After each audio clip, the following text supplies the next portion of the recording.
Well, still expecting some snow tonight for parts of the tri-state. Certainly better chances will be in the southern half, and then it will be all out of here, at least stopped from falling by daybreak tomorrow. But whatever does fall will still be around as very cold air moves on in. We started today back at 51 during the morning hours, but the front came through Evansville at around 10 a.m., and temperatures have been falling ever since. There's the winter weather advisory. All of our Kentucky counties and areas south of I-64 in Indiana goes until 6 tomorrow morning. But we are in a lull right now, continue to be so here in the last 2 hours on Live First Warning Doppler. At least through the heart of the tri-state, there is a wintry mix along and south of the western Kentucky Parkway, and the snow is picking up down here in far southern Illinois, and that's what's going to be sliding across roughly the southern half of the tri-state as we head through the evening, and that back edge is likely going to set up somewhere near the Ohio River, and that's where meteorologist Cody Bailey is right now in the Henderson area checking out road conditions in our mobile storm tracker. What's the latest, Cody?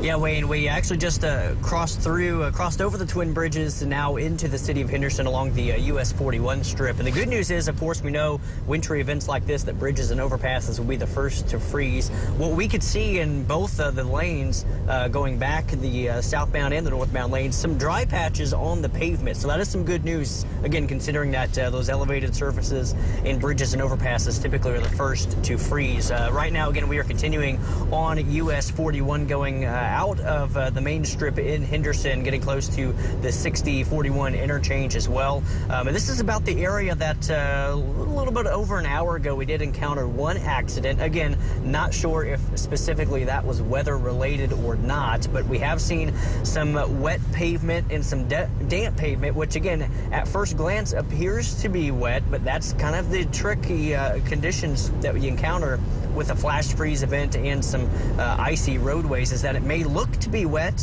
but it could very well be some icy and slick spots as well. But again, thankfully, at least what we've encountered so far this evening has been just wet and a little bit of precipitation at times as well, as we were heading to Owensboro about 45 minutes ago and turning around and coming back. We did encounter some off and on snow flurry activity, but otherwise, at least in our immediate area, as you mentioned, Wayne, this is kind of a lull in the activity right now. But so far on the roadways, again, some damp roads, but we have seen some dry slots as well. That's also, thankfully, allowing for some crews to be able to salt the roadways to treat it as the next wave of precipitation encounters the tri-state. So everything that we've seen so far, traffic moving along just fine, which again is some good news, and again giving crews plenty of time here with this lull in the precipitation to be able to salt the roadways across the tri-state. So far so good, at least what we've seen in the immediate Evansville, Henderson, Owensboro metro, and hopefully, fingers crossed, that it stays that way as we go through the rest of the evening and the rest of this event as well.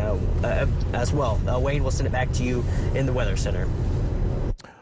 All right, thanks, Cody, and stay safe out there. Conditions, though, will be changing certainly this evening, at least in our southern counties, as that snow in southern Illinois begins to slide our direction. Our tower camera network, though, all quiet, so we're fortunate we've gotten through the afternoon drive without any major problems. Even though temperatures are now sliding below the freezing mark, we've had dry, windy weather the past few hours across much of the area, and that's helped dry out some of the roadways. Live view from downtown Evansville. That's our Superior Ag tower camera with the temperature now down to 30 and north-northwest wind at 10, so that's helping out. The freezing line now between Evansville and Owensboro, where it's 34. It's 34 at Fordsville, Beaver Dam, Greenville. So our southeastern counties should be dropping below freezing here within the next hour, I would say. We're all going to fall through the 20s this evening, then into the upper teens by daybreak tomorrow morning. So we have the colder air moving in, a little more upper level energy. You can see the snow picking up in southeastern Missouri. That's what's going to be sliding to the east-northeast, and where the northern edge sets up is going to be the dividing line between very little snow to the northwest and accumulating snow down to the southeast. And our future tracker model has that a little farther south of the Evansville area. That's been the trend with the guidance here late this afternoon. So here's your better chances for accumulating snow southeast of Evansville, exiting our southeastern counties by 1 a.m. And then we see some clearing as temperatures dip into the upper teens, but it'll be a windy night. The wind chill tomorrow morning is going to be well down into the single digits. My snowfall forecast along and north of the river now, less less than an inch, and that includes the Evansville area. The 1 to 2 inch band picks up south of Henderson. Owensboro, you may be right on the edge there, and still not out of the question. A few locations could get over 2 inches. That would be more likely down in Muhlenberg and Ohio counties there if a heavier snow band really sets up here later on this evening. Then, after we get through tonight, just a mix of sun and clouds for tomorrow. Breezy, very cold, quiet day, upper 20s, and a 7-day forecast.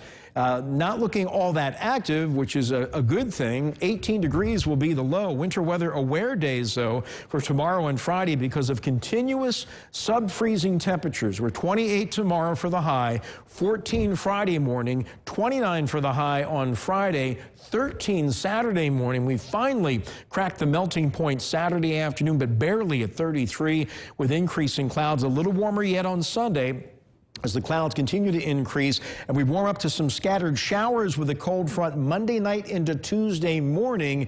Can't rule out that rain ending as a little snow, so way too early to tell. But once that front goes on through, temperatures will be back below normal, it looks like, for the middle part of next week. So again, the situation for areas north of the river looking a little better, but southern portions of the tri-state will still see some accumulating snow. Where that dividing line sets up looks like it's going to be somewhere near the Ohio. And of course, we'll have a much better idea coming up tonight at 9 on Eyewitness News. All right. Thank you, Wayne.